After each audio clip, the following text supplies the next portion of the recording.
Hoje o programa Diálogo Sem Fronteiras tem a satisfação de receber a professora Maria Cristina Menezes. Professora Maria Cristina, seja bem-vinda.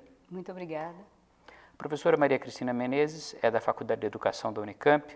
Ela tem formação aqui na própria Unicamp na graduação, depois fez o mestrado na PUC de São Paulo e o doutorado aqui na Unicamp. Tem uma atuação ampla com pós-docs no estrangeiro e é uma grande estudiosa do tema do patrimônio da escola, em particular em Campinas. Então, a primeira questão que a gente põe, gostaria de começar, professora, é a questão de como se tem estudado o patrimônio escolar em geral e em particular aqui em Campinas. Sim, bem, primeiro é interessante colocar que nós estamos num momento privilegiado para isso, né? Porque a história da educação, que é a minha área, né, de atuação, porque essa discussão tem sido, sobretudo, na história da educação, no âmbito da educação. A história da educação, ela é uma área que, por muito tempo, ela focou mais os documentos escritos, mas ficou muito no entorno das instituições, nas suas análises, sobretudo na legislação, né, nessa discussão mais oficial, dos documentos oficiais. E nos manuais, né, nos grandes manuais também, mas na história das ideias, né, dos grandes pedagogos. Dos anos 90 para cá, a gente pode considerar, né, na história da educação, ela se voltou mais, sobretudo por conta dos estudos advindos da história, da nova história cultural, ela se voltou para o interior das instituições. Isso tem possibilitado que trabalhássemos e que olhássemos, né, para a cultura interna dessas instituições.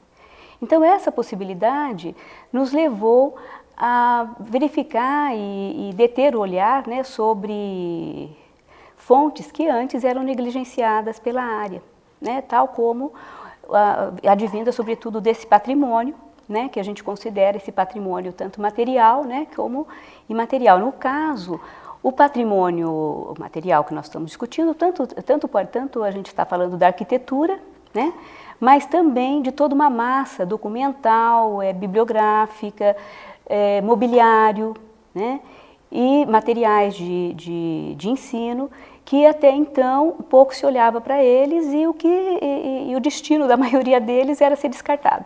Quer dizer, nas escolas existe um material como, por exemplo, livros antigos, carteiras, que pode ser estudado, tem sido estudado, então, nos últimos anos. Com certeza. E, em particular, aqui na nossa região, em Campinas, como é que está esse material e que estudos têm sido feitos, como se tem se preocupado com a preservação e com a possibilidade, inclusive, de visitação das pessoas? Como é que isso tem se dado aqui? Olha, a Campinas, ela foi uma cidade, né, uma cidade, mas ela foi, no período republicano, uma cidade, né, muito importante, né, e depois muito próxima, né, à capital.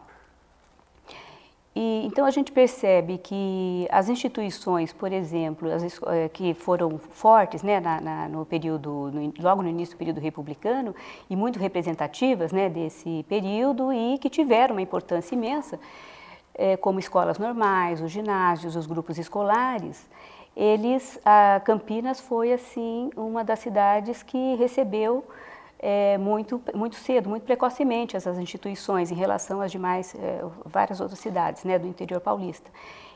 Então, por exemplo, a Escola Normal de Campinas, ela é uma instituição que completou 100 anos em 2003.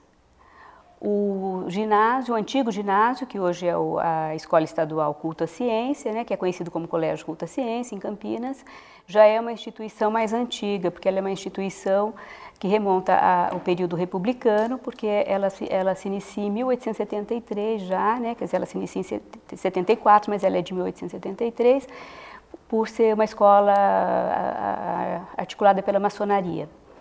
Né? Essa escola foi o segundo ginásio do Estado. O primeiro foi em São Paulo, o segundo foi em Campinas. Quer dizer, foi parte daquele movimento republicano que estava florescendo no final do Império. Sim. E os grupos escolares, por exemplo, o primeiro grupo escolar é de 1897. Então, também, né, foi bem no início. E tem, assim, um interregno, né, entre os 3 grupos. O primeiro é de 1897, o segundo de 1890 e o terceiro de 1910 já, né? Não, desculpa, de 1900 o segundo e o terceiro de 1910. Então, hoje nós em Campinas, do grupo de pesquisa Civlis, do qual eu sou coordenadora, que é o grupo de pesquisa em História da Educação, Cultura Escolar e Cidadania, nós temos nos preocupado, vimos nos preocupando já há alguns anos, sobre isso desde o início de 2000, né, sobretudo a partir de 2001, com uma forte inserção na instituição a partir de 2003, quando a Escola Normal fez 100 anos, e nós participamos organizando uma exposição e confeccionando um catálogo, né, dessa exposição. E foi quando, nesse momento, nós já estávamos, né, inseridos na instituição, assim, conhecendo um patrimônio que existia dentro de porões e sótãos, né? Na Escola Normal a gente fala porões e no Culto à Ciência em sótãos, e esse material fazia parte do que a instituição chama do arquivo morto.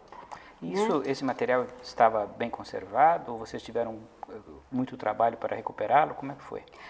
Olha, esse material, por exemplo, da Escola Normal, ele estava depositado em um porão, quer dizer, são várias salas, né, de porões que a escola possui, e depositado em cimento, e que é um terreno com lençol freático raso, né, um terreno com muita umidade ali.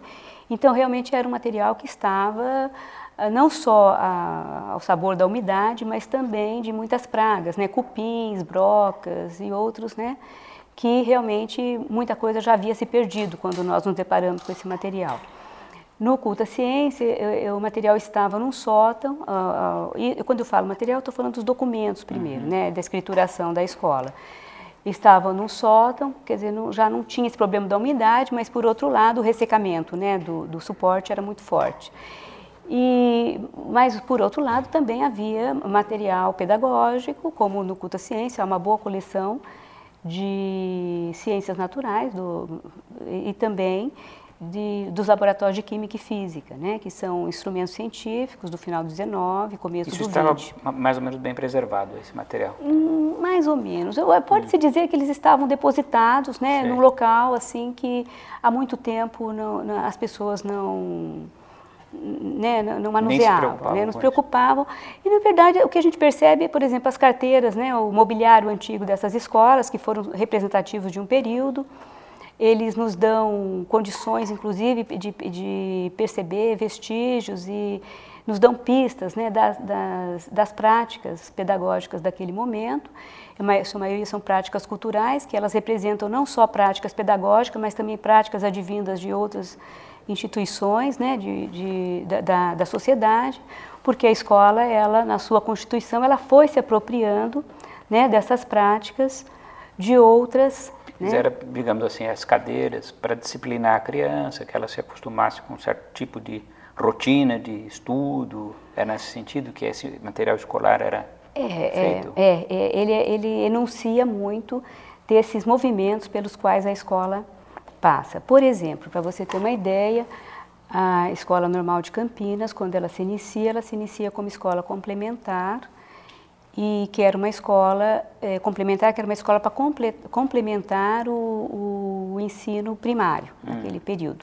Por quê? Porque o ginásio de Campinas, que já existia, ele só era aberto aos homens, aos rapazes, e as moças não tinham como continuar os seus estudos no ginásio. Então, houve uma reivindicação para que Campinas pudesse ter uma escola complementar, na qual elas pudessem complementar os seus estudos.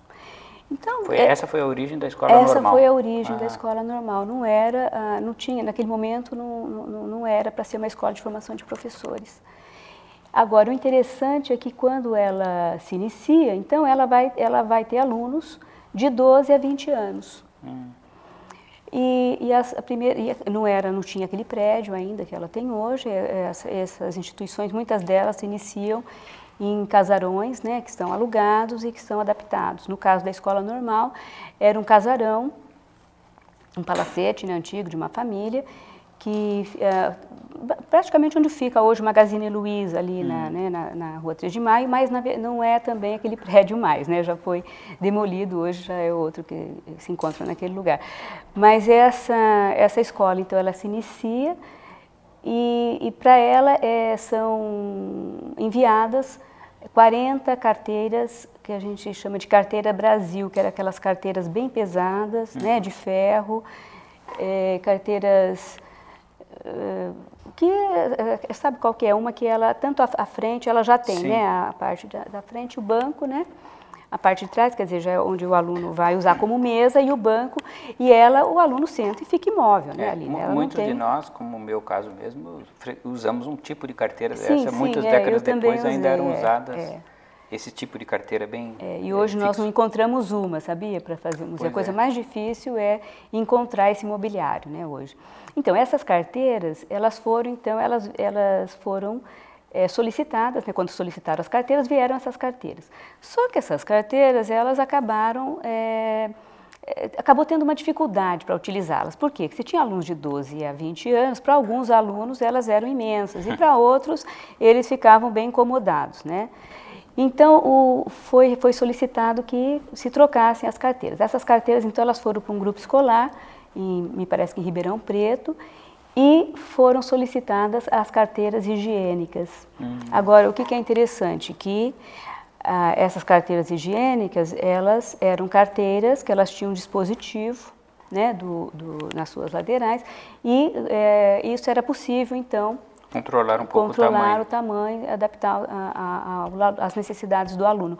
Agora, o que é interessante é que essas carteiras também, elas nos dão, né, pistas aí para pesquisar todo um movimento que faz parte do movimento higienista, né, que naquele momento era muito forte na educação, né? Tanto é que a própria arquitetura, ela nos dá mostra desse movimento. Então, quer dizer, a arquitetura também, ela não só é uma arquitetura que, para estudo, ela se mostra como são prédios emblemáticos, né, que é da República, né, que naquele momento, né, era importante você ter esses prédios com uma arquitetura clássica, né? Quer dizer, são edifícios com um frontão clássico, pé direito alto, bem arejadas, com muitas janelas, com certeza, essa ideia de preservar a saúde das crianças. Com certeza. Quer dizer, não só né, a gente tem ali a possibilidade de perceber essa arquitetura emblemática de um período, né, como também ela pode ser estudada como parte do currículo. Né? Então, quer dizer, seria a arquitetura como currículo. Por quê? Porque ela traz toda a possibilidade de se perceber o movimento no interior das salas, o movimento pelos corredores, o movimento pelos pátios. Quer dizer, além do currículo, digamos, o conteúdo que as crianças tinham que aprender a decorar, o próprio edifício, as carteiras, tudo isso formava um currículo não escrito. Claro, material e até imaterial, que formou a cabeça daquela juventude. Com certeza. Então, vamos pensar, né, hoje, né, tem as quadras, né, de esporte, que naquele momento era algo impensável, né? Quer dizer, os pátios eram utilizados para a ginástica, tanto, né, dos meninos e outro pátio para as meninas. Havia uma separação, por exemplo, 2 entradas. Pega o grupo escolar, por exemplo, Francisco Glicério, tem 2 entradas, 2 escadarias, que era a separação de homens e mulheres. Então, quer dizer, masculino e feminino. Mas geralmente tinha até períodos diferentes, né? Mas as entradas eram diferentes. O segundo grupo, por exemplo, que não foi construído para ser escola, era um casarão, né, que foi adaptado também. O que aconteceu com ele? Eles praticamente passaram um muro no meio da escola. Fizeram um muro que ele atravessa uma porta, por sinal, né? Porque precisava, né, separar os meninos das meninas, né? Era algo bem radical mesmo, né? E a própria estrutura física do edifício, material, separava e já na cabeça das crianças ficava claro que era uma separação de homens e mulheres. Sim. Então, essa materialidade hoje, essa cultura material, ela nos dá a possibilidade de perceber, né, ter a percepção de vários momentos aí que articulados aos demais, né, aos manuais, à documentação, nós temos, né, a possibilidade de uma interlocução aí, né, que vestigiam muitas das práticas de outrora. Então, quer dizer, na verdade,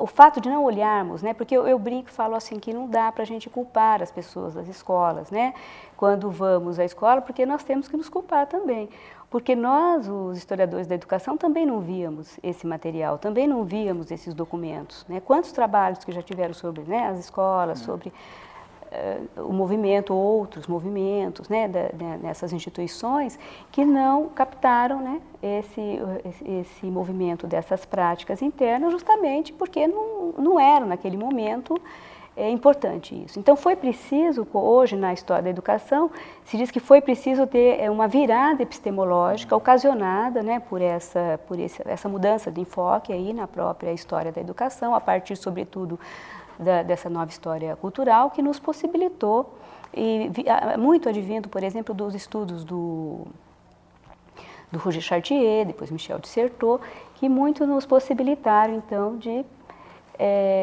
ter esse outro movimento, né, e olhar para essa cultura material que até então ela era descartada. Quer dizer, quando ela não era descartada, era depositada, como foi o caso desses materiais, em porões ou em sótãos e considerados o arquivo morto, né? Professora Maria Cristina, eu tenho certeza que o nosso público ficou extremamente aguçado, instigado a olhar de outra maneira o patrimônio escolar. Eu queria agradecer muitíssimo a sua participação no programa de hoje. Eu que agradeço. Muito obrigada. E convido então a todos ao próximo programa Diálogo Sem Fronteira.